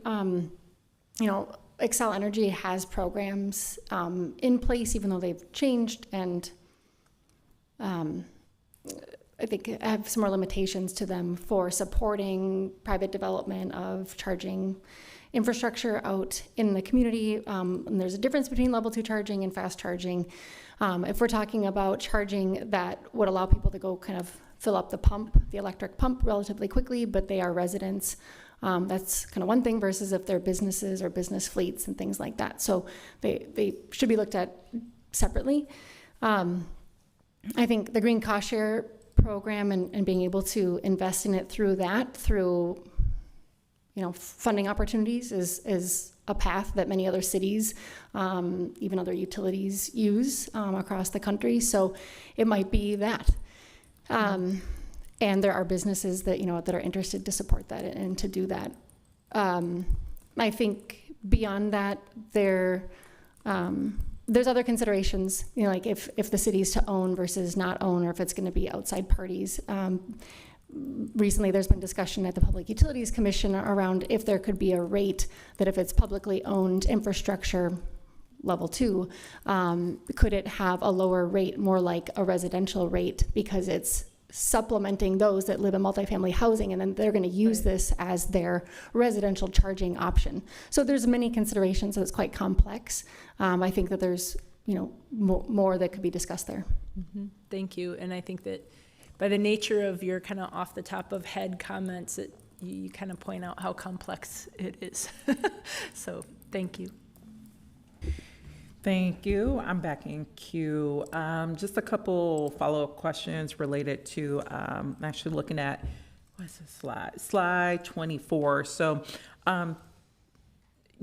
it shows that our progress related to the strategic goal of air, but also transportation they're somewhat moving on track. One project that I will know I have seen little engagement from health and sustainability on is around Rethinking 94. So I want to get a sense too of what you all's engagement has been with the various agencies that's been a part of that process, especially as air and also multimodal use in terms of how to incorporate that into a design for the new highway has been a really heavy conversation that the Minneapolis delegation, a lot of government partners have weighed in on. So I want to get more clarity about you all's participation in that. Yeah, Chair Wansley, we obviously have in the health department have a lot of experience talking about air quality and those sorts of issues. So we'd love to be part of conversations. I wouldn't say we've been in deep conversations with a lot of those folks. So we'd be open to being part of those conversations moving forward. Okay. Next question is zero waste is listed on here as well. I was actually excited to see, and this will be presented on at our next, in a few C&I meetings around the work plan for this committee, but zero waste was a top priority shared by council members. And I want to get a little bit more clarity as it's listed as one of the areas funded by the Climate Legacy Initiative, but can you share how the resources and information provided is different from the health department? Well, provided by the health department is different from what the county does for the public, and they do that for free. So if you could share a little bit of that difference. Chair Wansley, so the zero waste funding that goes in, that is in here is for public works and doing the work that the city is doing around zero waste. And I believe there's consulting and education dollars involved with that. And so they would be better able to speak to that. But that funding is not to the health department. It's through public works and having a comprehensive approach to zero waste. Okay, it's redirected to Public Works. Okay, and so, Will, I'm assuming then if if that is the lead department, but thinking of who is the target audience then for that program, or it sounds like it's basically relegated to Public Works as the lead. So there's not actually a program being run through Health and Sustainability or Sustainability and Health. Okay. Chair Wansley, yes, we're in the conversations, but yeah, it's Public Works that's leading. Okay, and before I move on to the last, I will note, because we had some outstanding questions around the fiscal elements, and I think everyone has a shared interest in getting that information back. I do want a motion to hold this item over instead of receiving and filing to August 20th. I'm doing August 20th because I know our agenda on August 6th is pretty full. So I wanted to move that forward as a motion and see if all are in favor. Say aye. Aye. Those not in favor, pose, say nay. All right, great. Last, we have Councilmember Vita. Thank you, Chair Wansley, and thank you for the presentation. I just had a few questions. The first one was about, you said that this is the last year for the tree program, or like, what's the status? Your mic is not on. There we go. Chair Wansley, Councilmember Vita. No, for this year, we've run to they've planted so many trees, they're out of budget for the year. And so we anticipate year. for this year. Okay. Yeah, correct. Thank you. Okay, thank you. I was like, whoa, I don't want those calls tonight. Thank you for clarifying that. So we will have a program for next year. It's just this year. All right. And then I've noticed that we have these two workforce programs, right? Kind of CPED, and then we have one in sustainability. I don't know if this is a staff memo or if it's something you can speak to today, but I'm trying to understand like where they intersect and if it is some sort of a duplicate service or like what is actually happening between the two programs, how they intersect, and like what are the differences. It just, just kind of like an overview of both of the different workforce programs. Sure. Chair Wansley, Councilmember Vita. So the health department does a Green Careers program, and it's really focused on, I mentioned the Guys and Gems program through the Minneapolis Public Schools, which is younger age children. It's focused on getting exposure to these different careers and doing education around the latest technology, the latest in energy efficiency in buildings, and then having, we get into some accredited trainings, but it's not with the promise of going on to a career. And so it might be doing a certified solar training. Like they're going to spend the time in a classroom that they get a certification that says they did the course. But then that's at the point where it would be directing folks into CPED, who it's their role to focus on workforce. So we talked about GED programs and getting people into trades and really directing people into trade programming where they can go and be directed to a job and land in a job. And so that is the role of CPED. And we work in tandem in handing people off to their programs. And of course, they have feeder programs throughout the city with different organizations that they do workforce. So sustainability is more preparation, and then CPED is like workforce and getting folks jobs and continue training. Chair Vita, Chair Wansley, Councilmember Vita, correct. Okay, thank you. And then what about renewable energy partnership? Are we still in partner with them? Have we figured out ways in which we can collaborate? So earlier this year, my office connected Director Sayers in emergency management with the Renewable Energy Partnership, and I need to check back in to see if they've figured out some ways to collaborate, but just wondering how sustainability is doing with the North Side Renewable Energy Partnership. Chair Wansley, Councilmember Vita, I can follow up with what's been going on lately, but we do work out of that space at 1200 Plymouth. And there's trades partners that are in that space, the electrical trades partners, and a number of different community organizations and partners, as you well know. But I can follow up with exactly where we're at in doing the partnership with renewable energy partners. Okay, I think she will. Chair Wansley and Councilmember Vita, the conversations with renewable energy partners, we know that emergency management had a meeting and kind of in coordination with our Resilience Hub staff person. So we're aware of that, and we have been working with emergency management on how to collaborate in general with our Resilience Hub locations and kind of where they fit in, because we've been figuring out like emergency management services at those hubs more broadly, how that fits into the picture. So that's kind of an ongoing conversation, just to add that. That's awesome, thank you. I also want to just make sure we tap into them too for this workforce development, because they certainly have the ability to train and to prepare folks for jobs with the trades or wherever folks land, and that's youth, adults, whomever. I think it's just a great resource resource to have in North Minneapolis, especially when we're talking about the future of green jobs, sustainability, all the things. So whatever partnerships we can generate, I'm just a fan of if it's in the neighborhood, like that's what we want to access. They're there. People have the ability to take public transit, ride the bike, do whatever they need to get to that location. So whatever ways we can partner with them to make sure people have jobs, have adequate training, have access to these careers, even if it's just the education pathway, I think it's just super important for Northsiders to know, and to know that the city is a part of that. I know they do a great job at advertising for themselves and recruiting students, but it's something that I'd be proud to say the city is partnering in and making sure that we're not only adding jobs to our workforce at the city, but encouraging young people in our community to seek these jobs and to seek this training. So that partnership would be great. As far as we can go with a partnership with the Northside organization, not just this one, but any of the organizations on the North Side would be great. And then my last thing is I just wanted to thank you all for the work you did on making sure that CAP-HC got the funding. That is going to be 250 families who are in need of energy assistance, who have a hard time paying their bills. And so I really do appreciate how quickly you got that program up and running. And I know we had a list of more than 250 families who needed the service when we started. So I really do appreciate, thank you so much, Mr. Mayor.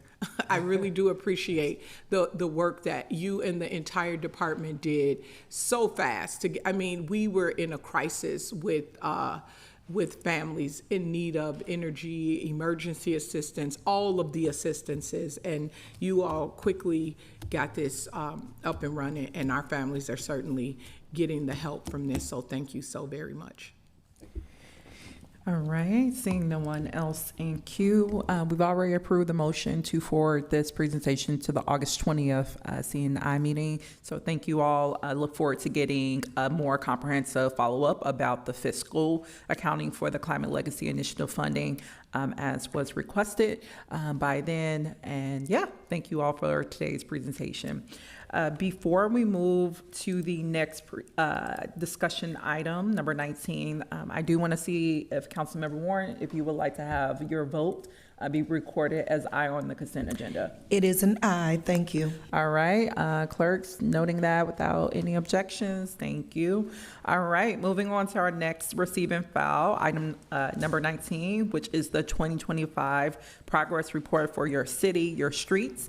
I will now invite Gustav Stewart, Transportation Planner, Transportation Planning and Programming, to get us started. Hi, Chair Wansley, council members. My name is Gustav Stewart, and I am a transportation planner with the City of Minneapolis Public Works. Today, I will be giving the Your City, Your Streets 2025 Progress Report presentation. This presentation provides an overview of all the projects completed in Minneapolis in 2025 and a brief overview of how are we meeting the goals laid out in the 20-year Streets Funding Plan. The Neighborhood Park and Street Infrastructure Plan Ordinance was adopted by the Minneapolis City Council and Mayor in April 2016. The ordinance provided the groundwork for the 20-year Streets Funding Plan by providing additional funding to help complete important street projects throughout the city. Work under the plan began in 2017. The 20-year Streets Funding Plan provides the framework of how the city prioritizes street work in Minneapolis. The City of Minneapolis adopted the Racial Equity Framework in March 2023. The Racial Equity Framework for Transportation outlined transportation equity priority scores and tiers to help prioritize transportation investments and evaluate progress in street work. These equity priority areas look at the demographic makeup and income of Minneapolis's neighborhoods, as well as transportation-related metrics such as vehicle availability, commute time, and temperature. So, since 2017, the 20-year Streets Funding Plan, the city has built or participated in a total of 308 miles of street work.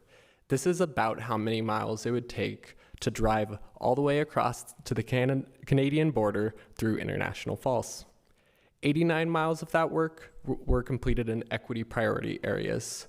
So while 21% of the streets are in equity priority areas, 29% of the work has actually been completed in those areas. In terms of our multimodal improvements, we've completed 50 miles of new or upgraded protected bike facilities. There's been over 7,700 ADA ramp upgrades, 70 miles of pedestrian realm has been improved, and over 2,000 curb extensions. Oh, there we go. Since the adoption of the 20-year streets funding plan, a lot has changed within our plans and overarching policies. The city has adopted plans such as the Transportation Action Plan, the Street Design Guide, a Green Stormwater Ordinance, the Racial Equity Framework for Transportation, the Vision Zero Action Plan, the ADA Transition Plan, and the Parkways Ordinance, just to name a few. As a result, the city has invested in street improvements aligned with goals which include, but are not limited to, zero fatal crashes, mode shift, and increasing green stormwater infrastructure in the street right-of-way. At the same time, we have also seen a rise in costs, whether it's cost in materials or our cost participation on cooperative projects, that has resulted in a decline in the number of miles of resurfacing work we're able to complete each year. So while we typically resurfaced about 25 to 30 miles of work, last year it was under 10 miles of resurfacing in the city. Pavement condition is a closely tracked metric associated with the 20-year streets funding plan. The 20-year streets funding plan brought in additional funding that has helped curb the decline in pavement quality. At the same time, pavement conditions have still managed to decline over time, in part due to those increasing costs I mentioned earlier. In 2017, the city's average estimated pavement condition index was at around 72. In 2025, it was at an estimated average of 57. So before going into all the highlights of 2025 completed projects, we want to highlight that the Public Works has done a lot of work over the last 9 years. Even though pavement quality has declined and may decline further, our investments have been made with an eye to a balanced transportation system, keeping in mind that maintaining the current system while also providing safe, reliable access for everyone. Our goals look different than they did in 2017, so we make the decisions based off of climate, sustainability, equity, mode shift, and safety as well. So looking in 2025 street accomplishments, there's been 93 intersections that were upgraded, 39 signals were upgraded, and just under 29 miles of general street work. 5.1 of those miles were made in equity priority areas, and 5.6 miles were safety conversions, which either involves a 4 to 3 lane conversion or a narrowing of a street to improve safety. In 2025, the city completed the second half of the Hennepin Avenue reconstruction project from 26th Street to Douglas Avenue. Prior to the street reconstruction, the road was over 65 years old, which is past its useful life.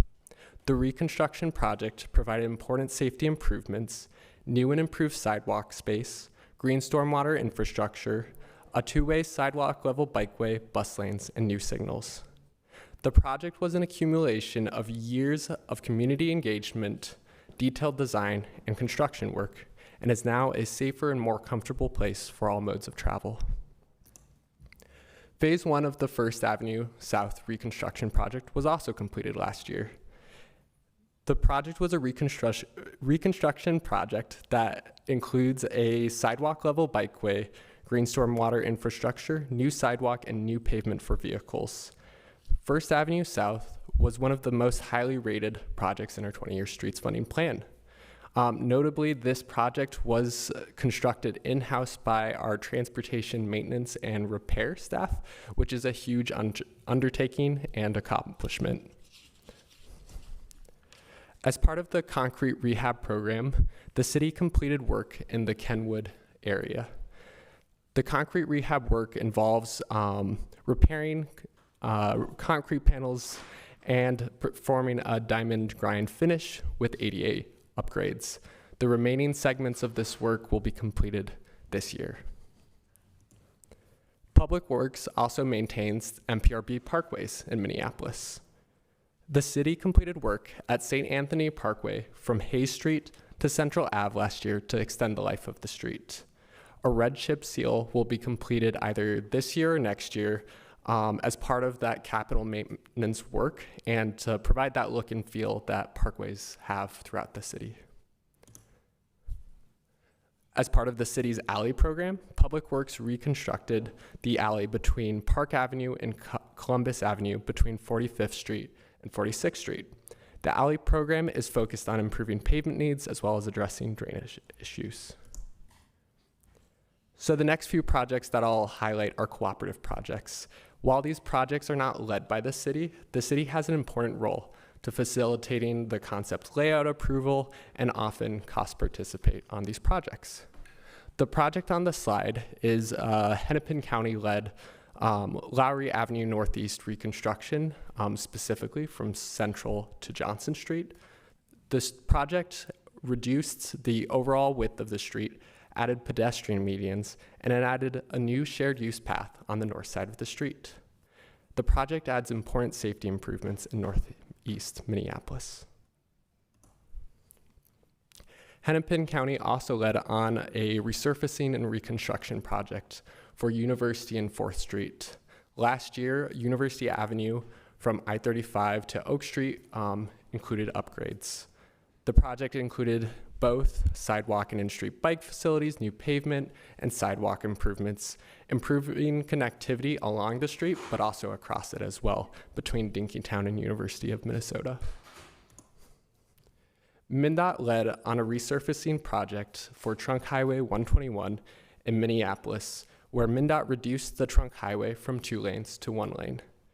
This restriping improves safety along and across the corridor, and pictured on the slide is the 58th Street intersection, which had geometry and signal upgrades, making it a safer place to cross. There are several streets that were improved in conjunction with the Met Council's Green Line Extension project. The picture on the left shows the Cedar Lake Parkway and Kenilworth Trail intersection, which was reconstructed to include improved trail crossings and also included a flashing beacon to make it safer to cross. This slide highlights the E-Line Bus Rapid Transit project, which was completed and opened last year. The E-Line brought faster speeds and more reliable transit service, mostly aligned with the previous Route 6. It also brought along higher ridership. The E-Line route better connects the University of Minnesota, downtown, uptown, the Linden Hills neighborhood, and Edina. The project includes high-quality neighborhood-scale stations with real-time arrival and departure information and near-level boarding. So the next 2 slides will cover 2 county-led 4 to 3 lane conversions. The pictures on the slide highlight Lowry Avenue North Bridge, which had over the Mississippi River, which was converted from 4 lanes to 2 lanes with a left turn lane. And this slide highlights the East Hennepin Avenue 4 to 3 lane conversion. These 4 to 3 lane conversions improve pedestrian, bicycle, and vehicle safety by reducing conflict. So the next several slides will highlight pedestrian-focused improvements. The numbers on the screen highlight both the projects I talked before and the ones to come. So across the city in 2025, there were 6.1 miles of improved pedestrian realm. There were 271 curb extensions that were built. 2 sidewalk gaps were closed. 4.6 of pedestrian lighting were installed, and over 1,000 ADA ramps were upgraded. And then lastly, 16 pedestrian medians were built. The Richfield Road Sidewalk Gap project filled a gap between the William Berry Parkway Trail with the E-Line Bus Rapids Transit project station at Bidet, Makaska. This project was led by Public Works and included the construction of a shared use path to fill this gap. The Phillips Traffic Safety Project included improvements along 24th Street and at a few intersections within the neighborhood. With 24th Street up for resurfacing, Public Works brought in additional federal and local funding to construct large curb extensions to narrow the crossing distance and slow vehicle speeds on this high injury street. The Loring Park intersection safety improvements included signal upgrades at 8 different intersections. With these signal upgrades, there was a focus on adding additional safety and accessibility improvements through curb extensions and APS push buttons as well. The E-Line Intersection Safety Improvements Project was a city-led project, which included upgrades at 44th Street, at Xerxes, and at Vincent Ave, as well as Richfield Road and 36th Street. At Richfield Road and 36th Street, the intersection was reconfigured to add a diagonal crosswalk to improve trail connectivity in the area. Through the city's Vision Zero capital program, flexible delineators, or bollards, were installed along 38th Street. These cost-effective, quick-build safety improvements allow the city to improve safety quickly while slowing vehicles. The Vision Zero capital program also funded speed cushions as a pilot within the city. The ones on the slide are along Bryant Avenue North between 4th Ave and 5th Ave. They're shown as during field testing before striping was completed. Looking at 2025 accomplishments in terms of improving kind of our bicycle infrastructure, there were 7.1 miles of newly constructed or upgraded bike facilities. 5 of those miles were protected bike facilities, and 3 were in equity priority areas. So the Hennepin Dunwoody Bikeway project added important safety improvements as it reconfigured the intersection with signals, a new pedestrian median, sidewalk, and bike facilities. The project upgraded the previously existing Ballard Bikeway along these 2 streets by including additional green boulevard space and curb extension, as well as a large rain garden, which is part of our green stormwater infrastructure, just to the left of the picture. And then last but not least, the Oak Street Southeast Bikeway from Washington Avenue to University Avenue was completed last year. This project filled the last remaining gap along Oak Street, which connects the East River Parkway Trail to the Dinkytown Greenway. The project included the addition of a protected bikeway, as well as a large curb extension, which reduced the crossing distance for pedestrians, as well as the number of lanes, which will have a positive impact on vehicle safety. So that concludes my presentation. Thanks for everybody for listening, and happy to answer any questions. Thank you so much, Mr. Stewart. I see we have Vice Chair Stevenson in queue. Yeah, thank you. I mostly just wanted to say thank you for the presentation. It was great, and to all Public Works for these improvements. They're massive. They are so good. In particular, I think a lot of the designs for the new constructions have been excellent. First Street is so much better. It's so nice on First Street now. I think Hennepin Ave is great. There's been a lot of hate on Hennepin Ave, but it's actually fantastic. And I really appreciate those. Richfield and 36, taking out that swoop lane or whatever those are called, and improving that intersection has been massive. I've driven, walked, biked through many of the projects and bused through many of the projects that were raised, and they're all just such massive improvements. So I just can't say thank you enough for these things. They're incredible. That was pretty much it. Thank you. Thank you, Vice Chair Stevenson. I also know for the clerk, something weird is happening with speaker management.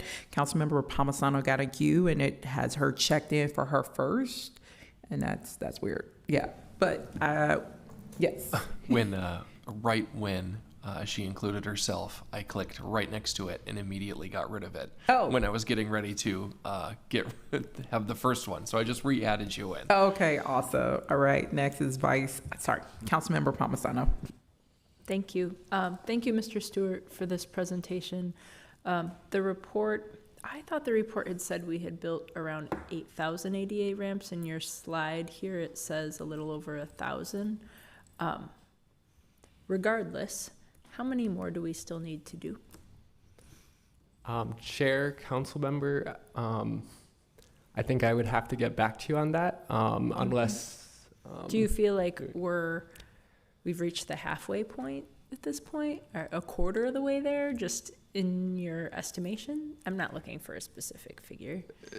Chair, council member, we would have to go back and look at our ADA transition plan, which outlines how many ADA ramps we've completed so far and what is the plan to get us there. And that would have the exact number in there. But that is on our website. So we do have a number out there. All right, if you can help point me to that on the Yes. website, that would be awesome. It is frustrating to see that despite our investment, the overall pavement condition index continues to fall. Other than increased funding, are there other ways that we're using to prevent this downward trend? Chair, council member, I think you're right with saying that funding is a big piece in terms of with resurfacing, concrete rehab, and reconstruction work in terms of improving and helping curb the decline in pavement condition. Also seal coat, which is funded through our general fund. But I think what we've done at the city and Public Works is try to pair investments together as much as possible. So when we are doing a resurfacing, we're also including pedestrian improvements, which can help fund our ADA curb ramps as well. So pairing investments together has been part of our strategy to making our dollars go further. Yeah, that sounds good. So does a new different kind of level between resurfacing and reconstruction that I know has been employed in some planned project work in my area. I've had some work done in the sidewalk gap program in my ward, primarily due to the E-line construction. I'm very grateful for that. There's a new portion of sidewalk on the east side of Bede-Macoska. But where does funding stand for other sidewalk gaps? I have a few other spaces in my ward that I've not yet been successful at getting addressed. Chair, council member, sidewalk gap funding is part of our 6-year capital improvement program. I know there's currently conversations in terms of looking at the overall sidewalk gap policy in terms of how we go about assessments. Mm-hmm. I believe that's in the works, but I would need to confirm that. Okay. Thank you. Thanks. Thank you. I'm looking to make sure there's no one else in queue. And before I receive and file, I will note that we've been in conversations with Public Works leadership about getting regular updates and specifically getting some specific timing for an update in Q1 or Q2 next year around status report on our ADA ramp improvements, because I know that's been a matter raised by a number of our council members because we recognize this is a significant priority. We want to make sure our sidewalks, our streets are accessible for all of our residents, regardless of their mobility needs. So I do want to note that this was flagged for Public Works leadership in terms of a presentation that we would like to see come forward early next year. And also we will be getting continued reports on this body of work as well, which also relates to our Vision Zero plan, which I believe will be coming before this body for further consideration at our August 6th climate infrastructure meeting. And just for clarification, a quick question too. I know this was, your streets, that's the full tagline here. Your streets our streets, yes, everybody's streets, plan. It was related to a 20-year overall plan, I believe. So I'm trying to recall, as I was looking through the history of LIMS, when did it originally pass or was adopted? Was it in 2017? So essentially, when would we be up or due for having to reconsider this one as well?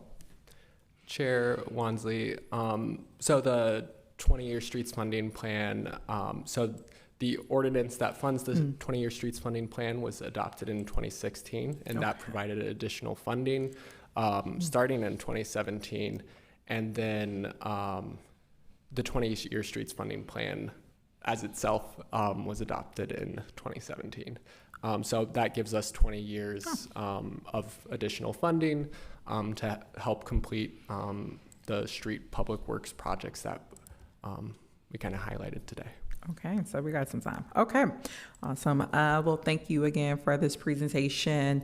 I wanted to note if Councilmember Palmisano, did you want a question noted for staff memo? I would, in terms of how many we still need to upgrade. I did find the answer, which is 8,000 ramps since like 2017 and 1,000 ramps just last year is what is the work that was done. What I'm still curious about is how many more we still need to add to address. That would be useful. And then any updates on our sidewalk gap funding program would be certainly appreciated. So thank you. Did our clerks capture that? Awesome. And if you need further clarification, please feel free to email me and Councilmember Palmisano to get those noted on record. All right. I will ask the clerk to receive and file this presentation. Again, thank you so much, Mr. Stewart, for giving this presentation. And that said, we have concluded all business on today's agenda, so I will declare this meeting adjourned. All right.